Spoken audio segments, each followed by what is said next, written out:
let's talk about Infinity Pool. Infinity Pool is directed by the son of David Cronenberg, Brandon Cronenberg. It is very much in the style of a Cronenberg movie. It recently premiered at the Sundance Film Festival, and by recently I mean like a week ago.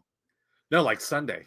Yeah, like Sunday it premiered at Sundance, and now you can see it at the AMC Burbank 16, which is where I saw it. Alan, tell us about Infinity Pool. I knew you're gonna make me explain this one. Yeah, I know. Yeah, it starts a young couple. Alexander Sarsgaard, is that right? Him and his wife are on vacation at this kind of Mediterranean location, I believe. No, yeah, like more like a Persian location. They meet up with another couple, the woman being Mia Goth and her character. They become fast friends. He's a writer. She's a fan of his. They go out for a day of just beaching outside of their little resort. On the way back, Alexander Skarsgård, his character, runs into a local with the car and kills him. At which point, the next morning, he is arrested for the hit and run, and he is sentenced to death. But in this little country here, they have a thing where they can clone you, and instead of you dying, they will kill your clone. So they'll clone you. They'll put all your memories into this clone. You just give them a large sum of money. They'll clone you and they'll kill you. And right there is kind of, I don't know, maybe we should stop there, but that's the idea of this movie, of this of not being accountable for your actions, because you can create a clone of yourself to reap the punishments, which in all cases is death. And so let's just say it happens again, and it happens again, and that's kind of the idea of the title Infinity Pool. And what kind of what I like about this movie is the same thing I said about the Pod Generation. I like this movie because it takes an idea, this concept, and just plays it out to its logical extreme. And instead of doing it in a science fiction way or in a comedic way, we're doing it now in kind of a horror thriller manner. And I think that's what I liked about it, and what had me engaged in this story of just what happens and how this idea of accountability, personal accountability, justice, so on, plays out. Yeah, well, it's let me just say this, a couple things. I really like this movie, and I cannot recommend it to you. And here's why I'm saying that. It is dark, decadent. There are aspects of it that kind of feel like Clockwork Orange. Honestly, this is what Babylon should have been. Well, I mean, it really goes to a dark place as Alexander Skarsgård's character gets basically tortured, humiliated, and debased, at the whims of this group of rich socialites. It feels like an Italian horror film.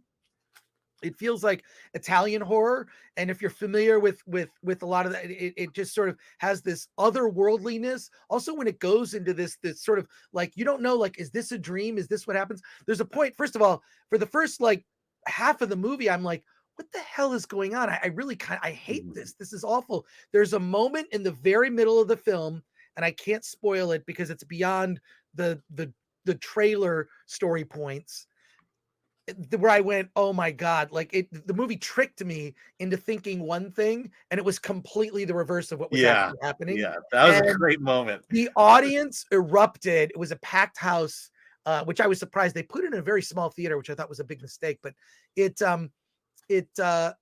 where I'm just like, okay, I'm with this movie. And then it's like, every time you think it's gone too far, it goes even further. And then Mia Goth says this one line where the audience just burst into laughter because it's just so bizarre. It's like, what would you do if you had an endless supply of clones? Like, think of the kinds of things you would do. Would you beat the shit out of yourself? What are the kinds of horrific, debased, horrible things that you would do to your clone, which is effectively you? If you witnessed your own death, how would you feel after? And the character, his name is James Foster, I believe, is the Yes. name of the character. He's kind of a failed writer, and everything goes not just humiliation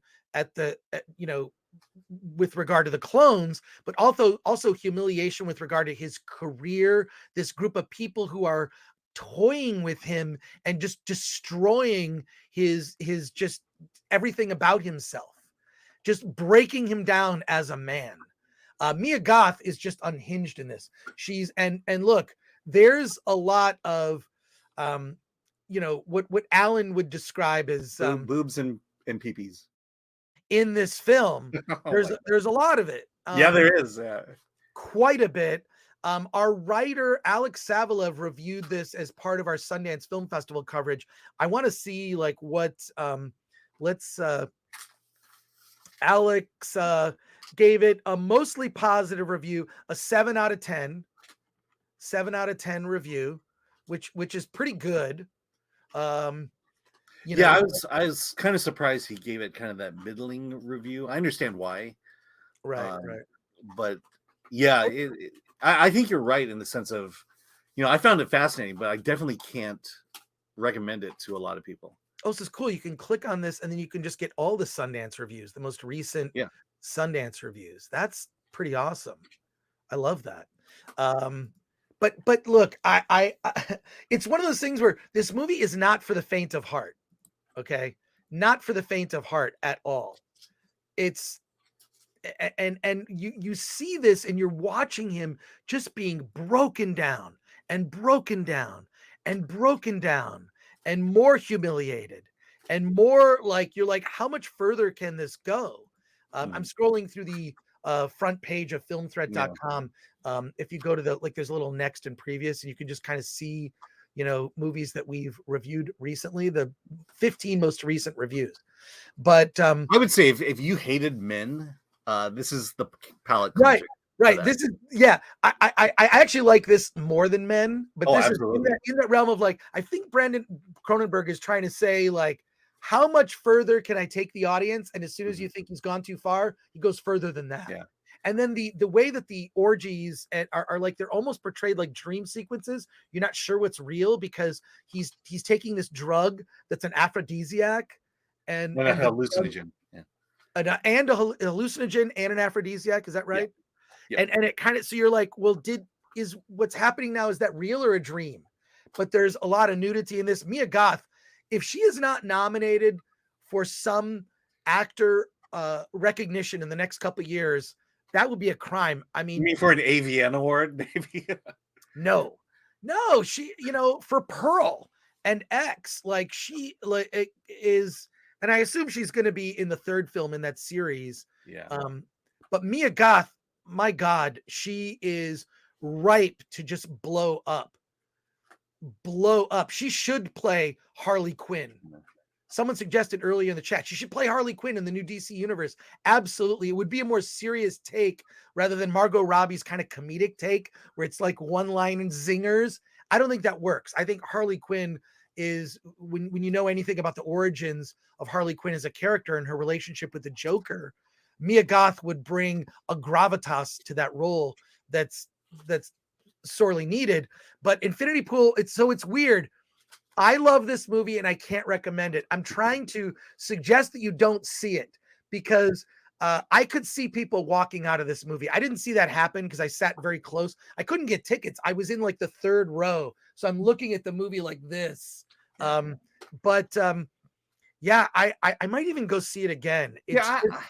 I don't think it's as bad as you're saying it is in terms of the horror, the gore, and I mean, I was able to stomach it, which says something about how not gory this movie is. And the other great thing I'll say about this movie is the ending. Not saying what it is, but it's a very Twilight Zone type ending, and I love that it just made this whole movie feel like a complete piece.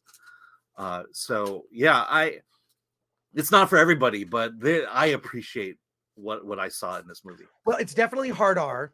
It's definitely hard R, for sure, because you see full frontal. Yeah, boobs and peepees. That's right. Yeah, full frontal on both male and female characters, and just some stuff that's just sort of perverse and decadent and debasing, and yeah. So it's sort of like, I loved it. Here's the warning: most people will not like this movie.